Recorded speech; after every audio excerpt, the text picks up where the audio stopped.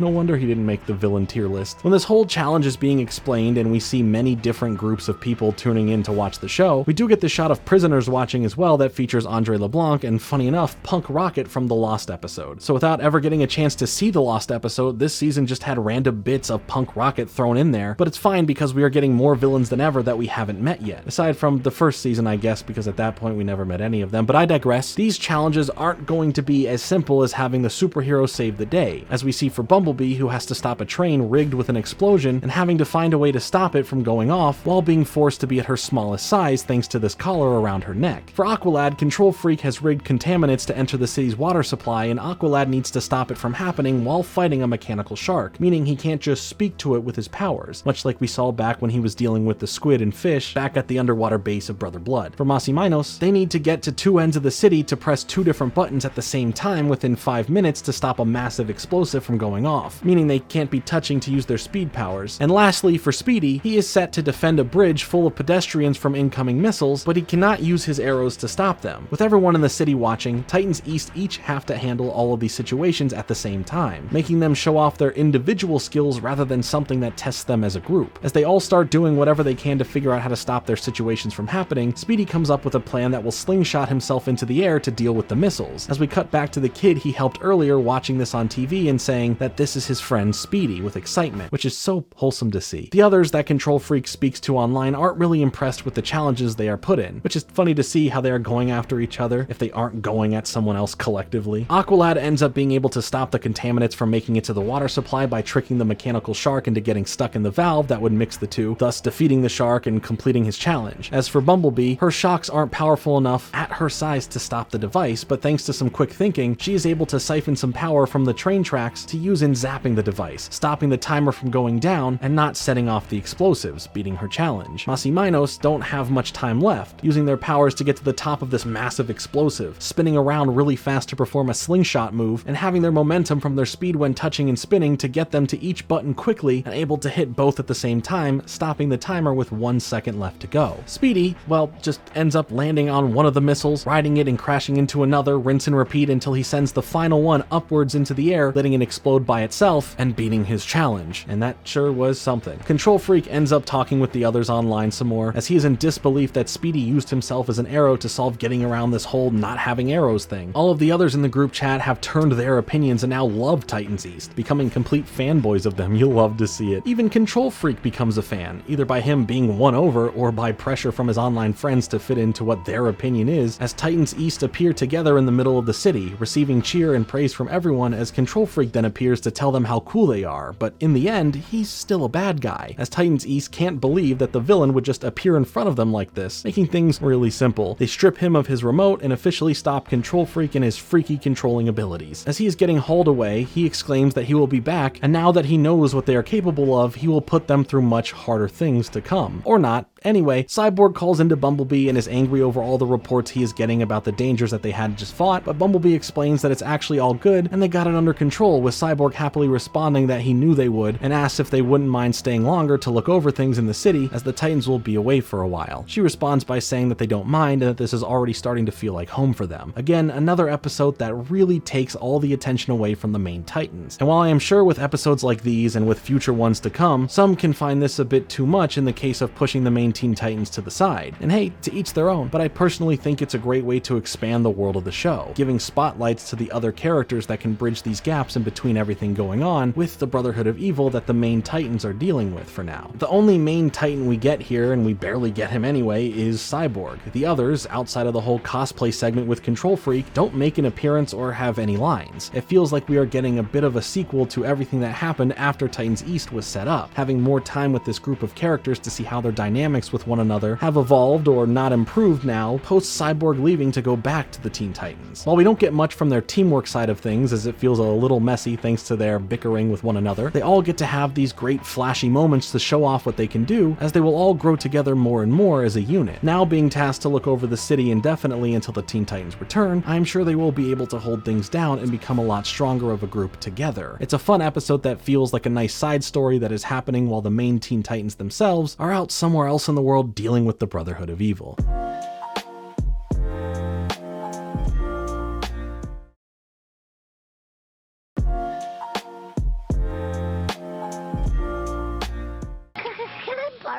For our next episode titled Snowblind, we get to see the opposite side of things, where we catch up with what the Titans were doing on their snowy mission that we saw a glimpse of in the previous episode. We start things off in Russia, where a mysterious character is shown helping free a bear from a trap before being chased down by a group of guys that want to cause harm. Things get interesting though when the guy warns them to get away as his head starts glowing red, scaring the other guys into knowing exactly who this other person is. They all run away as this character spawns a red vortex around him that starts shooting snow everywhere before we cut away, not really giving us too much information about who this is and what just happened. Later on, the Titans end up arriving in the area based off of receiving a distress call, heading to check it out, looking all snazzy, being bundled up in their winter gear. The town or city that they arrive in is near completely destroyed, as a small group of people take shelter in the ruins as they go and greet the Titans, explaining that the person responsible used to be one of them, as we see a dome of red energy popping up in the horizon. It's pointed out to be the person responsible as the Titans continue on to investigate it. As they fly over to the area, the snowstorm becomes worse and worse, making them have zero visibility before they get hit and knocked out of the sky by a bolt of red energy. As they get out of the ship, they end up in a battle with whoever is attacking them, but it's hard to see anything. The episode is called Snowblind, and that's the perfect name for it. I can't see a thing going on right now, but things aren't going so well for the fight so far. The Titans are heavily restricted with their powers right now. Even Raven's magic making a dome for them doesn't help for long because the person just ends up blowing it up. Cyborg warns them that they can't touch him, and not like the other episode where Hotspot was just too hot for Madame Rouge to touch. This person is emitting dangerous levels of radiation, and when this person shoots another blast at them, Starfire is able to jump in the way and deflect it, saying that radiation doesn't affect her. As the radioactive person runs away, Starfire rushes in after him, separating herself from the rest of the Titans, who are now stationed at the ship itself with the snowstorm raging on. Robin wants nothing more than to go after her as he is worried, but Raven stops him, telling him that he won't be able to make it out there, with Cyborg confirming that the temperature is continuing to rapidly drop. So as most of the Titans are delegated to side characters this episode, we catch up with Starfire, who is stumbling her way around this frozen tundra, who eventually can't stand the cold anymore, falling down into the snow, uttering Robin's name before she passes out, with the snow then starting to bury her. But luckily, or unluckily, based on the only bit of information we do know, the mysterious person who we saw at the start, who may or may not be the same red energy radiation person that we just saw, comes around to find her and carries her out of the snow. When Starfire wakes up, it seems like she is in a prisoner holding cell, and when she tries to radio to the others, her communicator isn't working at all because of the lack of signal. When the stranger approaches to make sure she's alright, she ups her guard, ready to fight, and wonders why she is held prisoner here, but the stranger apologizes, removing his hoodie and revealing his name as Red Star, and that she is not his prisoner, as it's revealed that he is the one inside of the special containment type of room, while Starfire is on the outside of it, and not held captive at all. Now, who is Red Star? Well, funny enough, his origins start in 1968's Teen Titans issue number 18, the same one that we were introduced to one of the villains from the last episode, Andre LeBlanc. I told you to remember this. He's the first Russian superhero that DC had, and another funny story, before we get this Starfire that we know so well, Red Star used to go by the name of Starfire until that would be changed for her to have it, while he would then go by Red Star. His powers are that of a super soldier, meant to have all the perfect qualities that would come from a soldier who is powerful in every way without any weaknesses.